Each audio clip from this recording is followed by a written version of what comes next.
He was one of the most successful and celebrated industrialists on the planet. His anti-Semitism was rank and it was unchecked. He spewed it freely in private tirades among friends, family, close business cohorts, newspaper reporters, or pretty much anybody within earshot. In the office, in private chats, in interviews, at dinners, even on camping trips. A close friend wrote in his diary after witnessing one late-night round-the-campfire diatribe, quote, "Ford attributes all evil to Jews, or to the Jewish capitalists."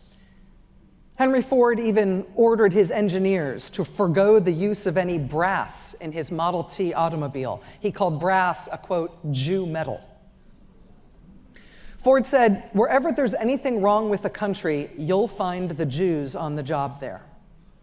He blamed a vast and inchoate Jewish conspiracy for inciting his workers and his stockholders to demand that he share any more of the expansive Ford Motor Company profits with them. He blamed Jews for the gold standard.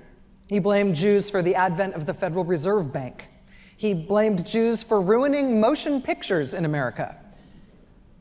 Henry Ford blamed Jews for ruining popular music. He blamed Jews for ruining baseball. And Henry Ford was hardly the only radical anti-Semite in the United States circa 1920. But in addition to his fortune and his famous name and his iconic automobile company, he had a megaphone that your average crazy uncle theorizer lacked. He had a paper, a newspaper called the Dearborn Independent, which he bought for a song in 1918. The paper was a big money loser in the beginning, with poor to middling circulation. Ford's own editorial harangues did little to draw new readers in. How many attacks on the man who beat Ford in the most recent Michigan US Senate race did the public really want to read about?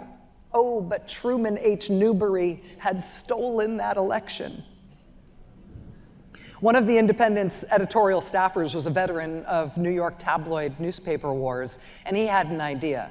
He wrote to Ford's right-hand man, "Find an evil to attack. Let's find some sensationalism." And lo, the answer landed unbidden not long after.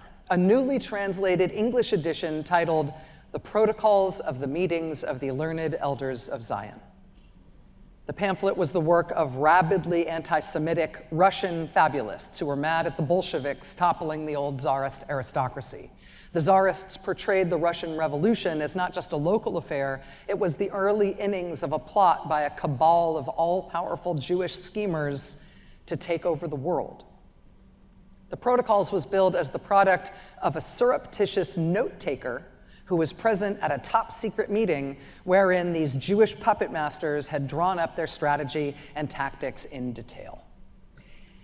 Now, there was no secret meeting, obviously. There was no secret plot. There was no surreptitious note-taker. The whole thing was a work of fiction, a very considered, very deliberate lie, and a very, very dangerous piece of propaganda.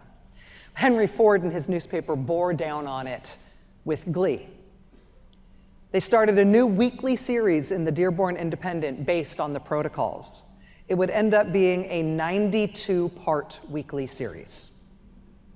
Every week for 92 weeks, headlines like these ran in Henry Ford's paper. "The International Jew, the World's Problem." "Jewish Jazz, Moron Music," becomes our national music. "The Perils of Baseball, Too Much Jew." These headlines were splashed onto the pages of Ford's paper, which was distributed in Ford Motor dealerships across the country. Ford also sought the publication of this series in book form. It was titled "The International Jew," and it ran to 4 volumes. Never mind that the Protocols had been exposed as make-believe in 1921, which was somewhere right in the middle of Henry Ford's anti-Semitic 90-something part newspaper series. Even after it was exposed as a fake, Ford's weekly International Jew essays continued without pause, and Ford Motor dealers kept tossing the latest issue of the Dearborn Independent onto the front seat of every newly purchased Model T in the country. Ford saw to it that the book version, the 4 volumes of the International Jew, were translated and published worldwide, 12 international editions, including one in German, and stick a pin in that. Of all the contributions Henry Ford made to this world, one of them was this oeuvre, the most prolific, most sustained published attack on Jews the world had ever known.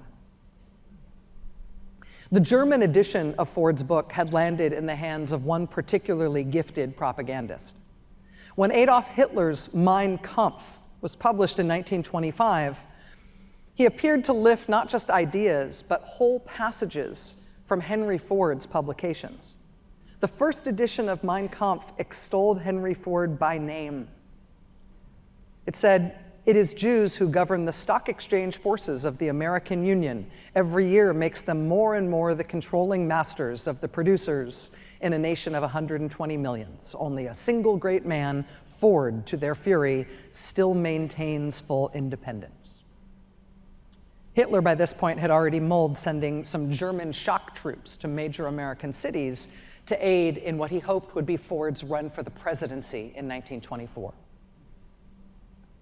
When a reporter from the Detroit News showed up at Nazi Party headquarters in Munich in December 1931 to interview Hitler, she had a series called 5 Minutes with Men in Public Eye.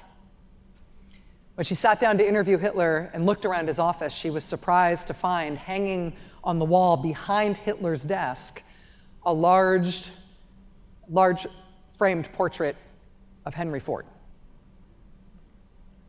Hitler explained to the newspaper woman, gesturing at his portrait of America's most famous anti-Semite, he explained to the reporter, quote, "I regard Henry Ford as my inspiration." The reporter asked Hitler that day why he was anti-Semitic, and he said without hesitation, "Somebody has to be blamed for our troubles."